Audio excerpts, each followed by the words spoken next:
నమశంకరాయ.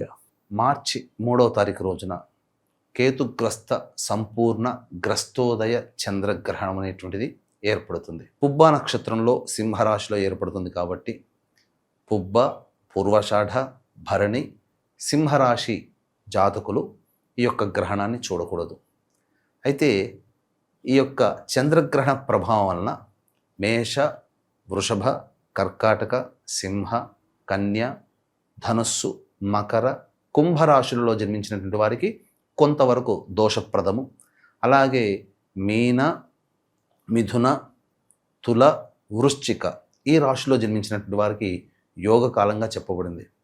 కాబట్టి మధ్యాహ్నం 3:19 ప్రారంభమయ్యే ఈ యొక్క సంపూర్ణ చంద్రగ్రహణం సాయంకాలం 6:47 వరకు ఉంటుంది. కాబట్టి ఏ రాశుల వరకు అయితే బాగోలేదని చెప్పామో ఆ రాశుల్లో జన్మించినటువంటి వాళ్ళు చక్కగా గురువుగారు ఇచ్చినటువంటి మంత్రోపదేశం కానీ, శివ, విష్ణు, లలిత సహస్రనామ పారాయణం కానీ, గురుచరిత్ర పారాయణం కానీ, సుందరకాండ పారాయణం కానీ, లేదా కాలభైరవాష్టక పారాయణం కానీ వీలైనన్ని సార్లు పఠించండి. తద్వారా మామూలు సమయంలో ఒక నామాన్ని జపిస్తే 1000 సార్లు జపిస్తే ఎంత ఫలితమో ఈ యొక్క గ్రహణ సమయంలో ఒక్కసారి జపించిన అంతే ఫలితము.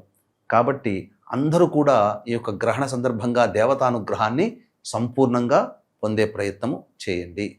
అలాగే ఈ యొక్క వృషభ, మేష, కర్కాటక, సింహ, కన్య, ధనుస్సు, మకర, కుంభరాశిలో జన్మించినటువంటి వారికి గ్రహణ దోష నివారణార్థమై మన పీఠం ఆధ్వర్యంలో 4వ తారీఖు సాయంకాలం 6 గంటలకి గ్రహణ దోష నివారణ పూజల హోమాలు జరిపించి శక్తిపాతము చేసినటువంటి కరుంగలి మాల ఇవ్వడం జరుగుతుంది.